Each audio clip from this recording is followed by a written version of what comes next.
Yep. Next question. Find a component that transmits compressor one oil temperature on a reciprocating chiller.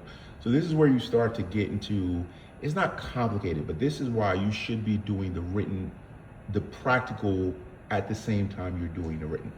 Because if you look at this chiller has two circuits. So circuit one, circuit two. And you have oil on both chillers.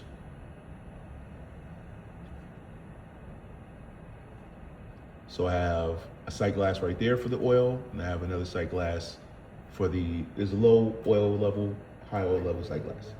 But I had that on both compressors. Now, you see these arrows right here? The reason why we have that is, at a certain point, our simulator looked just like the fire department simulator. And I want people to study 24/7. I don't want people to have to sit down to a computer and see a whole screen filled with all this information. So we really made this for mobile. So these buttons here are really for your thumbs.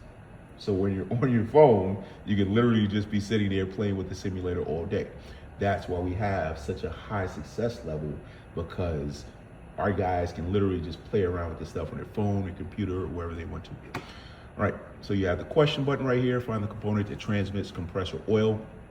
So there is a oil compressor, oil pump, excuse me. Oh, actually this is saying transmits the oil temperature. So there's actually a sensor here.